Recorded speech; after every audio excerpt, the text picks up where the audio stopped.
Pernah nggak kamu merasa sudah siap, tapi hidup seperti bilang, belum? Itu rasanya seperti berdiri di depan pintu yang sudah kamu ketuk berkali-kali. Tapi pintu itu tetap tertutup rapat. Bukan karena nggak ada orang di dalam, tapi karena yang di dalam sedang menata ruangan agar ketika kamu masuk, kamu bisa duduk dengan nyaman. Nah, begitulah Tuhan bekerja. Kadang Dia menunda, bukan karena Dia lupa, tapi karena Dia sedang menyiapkan. Kita sering salah paham. Bagi kita, siap artinya punya pekerjaan, punya penghasilan tetap, hati sudah move on, punya rencana hidup. Tapi bagi Tuhan, siap itu jauh lebih dari itu. Bagi Tuhan, siap artinya kamu bisa mengasihi tanpa pamrih, kamu bisa memaafkan tanpa dendam, kamu bisa bertahan di tengah badai, kamu bisa melihat pasanganmu sebagai amanah, bukan pelarian. Siap menurut kita hanya berdasarkan apa yang kelihatan. Siap menurut Tuhan, sampai menyentuh apa yang tersembunyi. Coba bayangkan kamu sedang membangun sebuah rumah. Kamu sudah pasang atap, dinding, pintu, semua kelihatan megah. Tapi fondasinya retak. Kalau hujan lebat datang, rumah itu bisa runtuh. Begitu juga hubungan. Kalau hati belum kuat, kalau ego masih memimpin, kalau rasa percaya belum kokoh, semewah apapun awalnya, itu bisa runtuh.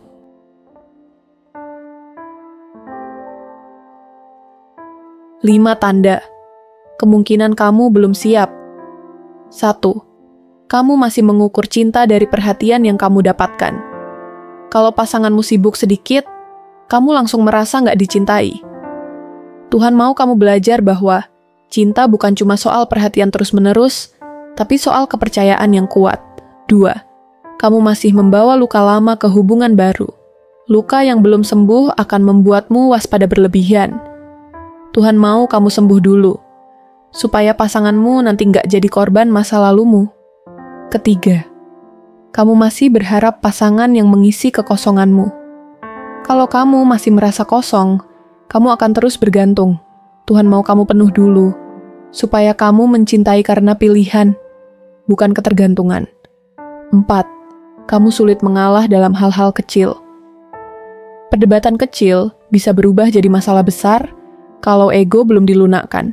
Tuhan mau kamu belajar mengalah sebelum Dia mempertemukanmu dengan orang yang tepat. 5. Kamu belum bisa menjadi rumah untuk orang lain.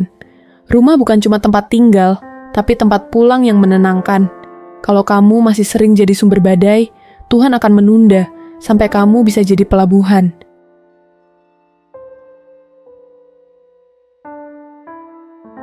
Kenapa yang tepat sering datang saat kamu berhenti mencari? Ini salah satu misteri hidup. Banyak orang ketemu jodohnya justru saat mereka sudah tidak mencari. Kenapa? Karena di saat itu, hati kamu sudah tidak panik. Kamu tidak lagi mengirim sinyal, aku butuh, aku butuh, aku butuh. Kamu sudah belajar menikmati hidupmu, dan itu membuatmu utuh.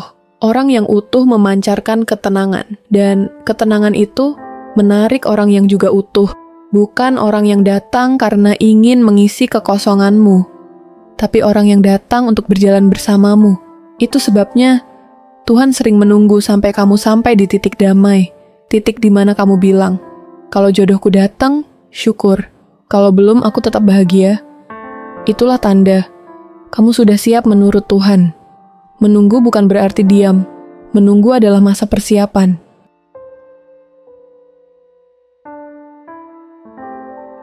Ada 3 latihan penting yang bisa kamu lakukan.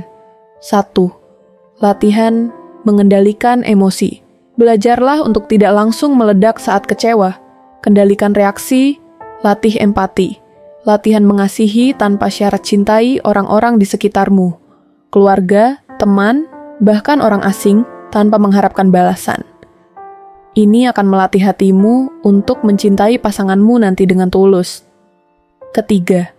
Latihan menjadi orang yang damai. Jadilah tempat nyaman untuk orang lain, bukan sumber masalah. Pasanganmu nanti akan sangat menghargai hal ini. Yang tepat akan datang. Bukan saat kamu sudah menandai kalender, bukan saat kamu sudah siapkan undangan, Tapi saat Tuhan menepuk bahumu dan berkata, "Sekarang waktunya." Dan saat itu tiba, kamu akan mengerti kenapa harus menunggu. Kamu akan mengerti kenapa dulu pintu itu belum dibuka. Karena saat kamu masuk, ruangannya sudah lengkap, hangat, dan siap menyambutmu. Percayalah, Tuhan tidak pernah salah waktu